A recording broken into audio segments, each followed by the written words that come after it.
कृष्णाय वासुदेवाय हरे परमात्मने प्रणतः क्लेशनाशाय गोविंदाय नमो नमः। जय श्री कृष्ण। मत्तः परतरं नान्य किश्चिदस्ति धनञ्जयः मयि सर्वमिदं प्रोक्तं सूत्रे मणिगणायुव।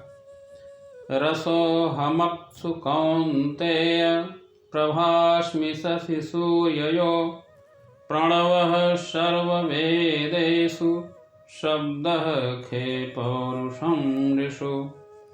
पुण्योः गन्धः पृथिव्यां च तेजस चास्मि विभावसौ जीवनं सर्वभूतेषु तपश्चामि तपस्विषु। अर्थात, हे धनंजय, मुझसे श्रेष्ठ कोई सत्य नहीं है।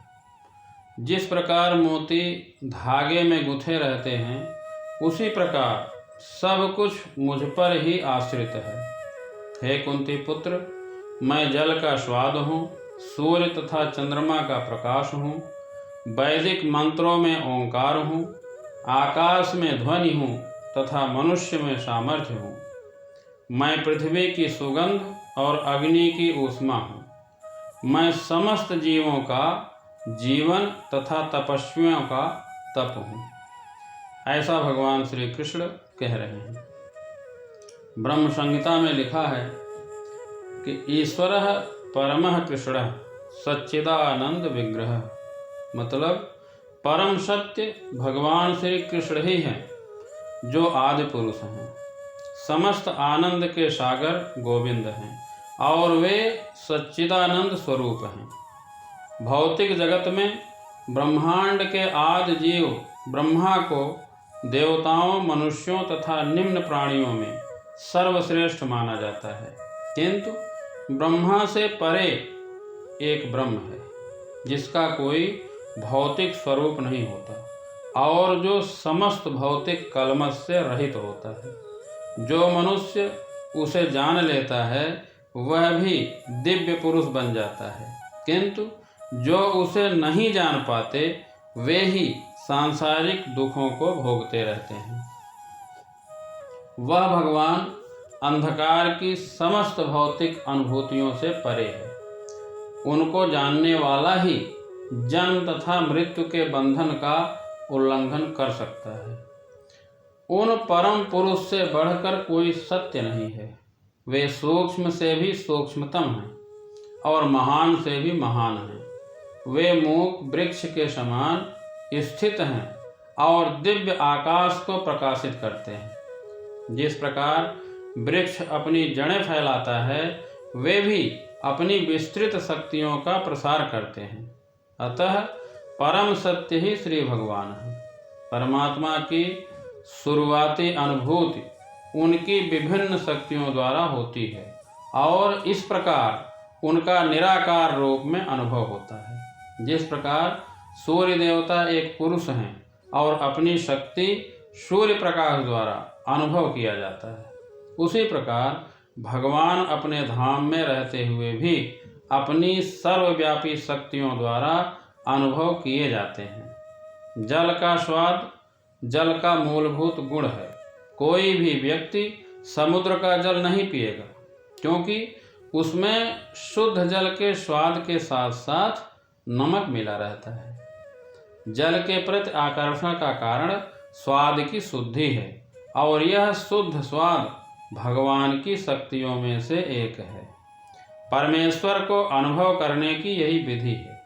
जो ईश्वर को जानता है वह यह भी जानता है कि प्रत्येक वस्तु में एक साथ सगुण बोध तथा निर्गुण बोध निहित होता है। सूर्य तथा चंद्रमा का प्रकाश भी ब्रह्म ज्योति से निकलता है। प्रणव या ओंकार प्रत्येक मंत्र के प्रारंभ में भगवान को संबोधित करने के लिए प्रयुक्त दिव्य ध्वनि है। जो भगवान को नहीं जानते वे मोहग्रस्त रहते हैं। अतः भगवान का ज्ञान मुक्ति है और उनके प्रति अज्ञान बंधन है। इस संसार में प्रत्येक वस्तु में कोई न कोई सुगंध होती है, यथा फूल की सुगंध या जल, पृथ्वी, अग्नि, वायु आदि की सुगंध। समस्त वस्तुओं में व्याप्त अदूषित भौतिक गंध जो आद्य सुगंध है वही भगवान है। इसी प्रकार प्रत्येक वस्तु का एक विशिष्ट स्वाद होता है और इस स्वाद को रसायनों के मिश्रण द्वारा बदला जा सकता है। अतः प्रत्येक मूल वस्तु में कोई न कोई गंध तथा स्वाद होता है। अग्नि के बिना न तो फैक्ट्री चल सकती है, न भोजन पक सकता है। यह अग्नि ही भगवान है। अग्नि का तेज भी भगवान ही है। वैदिक चिकित्सा के अनुसार कुपच का कारण पेट में अग्नि की मंदता है, अतः पाचन के लिए अग्नि भी जरूरी है। तो हम इस बात से अवगत होते हैं कि पृथ्वी, जल, अग्नि, वायु तथा प्रत्येक सक्रिय तत्व, सारे रसायन तथा सारे भौतिक तत्व भगवान के कारण हैं। मनुष्य की आयु भी भगवान के कारण है। अतः भगवान की कृपा से ही मनुष्य अपने को दीर्घायु या अल्पजीवी बना सकता है। हमें हमारे भगवान की अनुभूति कैसे होती है, इस कहानी से समझें। एक भक्त था, वह भगवान को बहुत मानता था, बड़े प्रेम और भाव से उनकी सेवा करता था। एक दिन वह भगवान से कहने लगा, भगवान, मैं आपकी इतनी भक्ति करता हूँ, पर आज तक मुझे आपकी अनुभूति नहीं हुई। हे भगवान, आप मुझे भले दर्शन ना दें, पर ऐसा कुछ कीजिए कि मुझे अनुभव हो कि आप हो। भगवान बोले, ठीक है, तुम रोज सुबह समुद्र के किनारे सैर करने जाते हो, तो जब तुम रेत पर चलोगे तो तुम्हें 2 पैरों की जगह 4 पैर दिखाई देंगे। 2 पैर तुम्हारे और 2 पैर मेरे। इस तरह तुम्हें मेरी अनुभूति होगी। अगले दिन वह सैर पर गया। जब वह रेत पर चलने लगा तो उसे अपने पैरों के साथ साथ 2 पैर और दिखाई दिए। वह बड़ा खुश हुआ। अब रोज ऐसा ही होने लगा उसके साथ। एक बार उसे व्यापार में घाटा हुआ, सब कुछ चला गया। वह सड़क पर आ गया।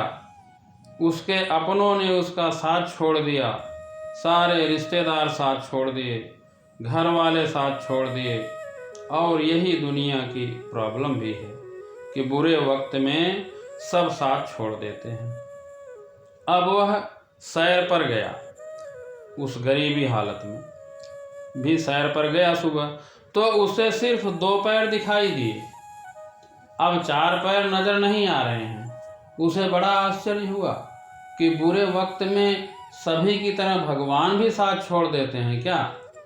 इसके बाद धीरे धीरे उसका व्यापार चल गया, सब कुछ ठीक होने लगा। उसके अपने भी अब फिर से साथ देने लगे, घर वाले भी वापस बुला लिए, सब कुछ सामान्य हो गया पहले जैसा।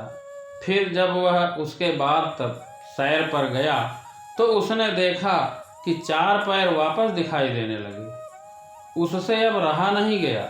वह बोला, भगवान जी, जब मेरा बुरा वक्त था तब मेरे अपने लोग सभी मेरा साथ छोड़ दिए थे, पर मुझे इस बात का गम नहीं था, बल्कि इस बात का घमंड था कि मेरे भगवान मेरे साथ हैं।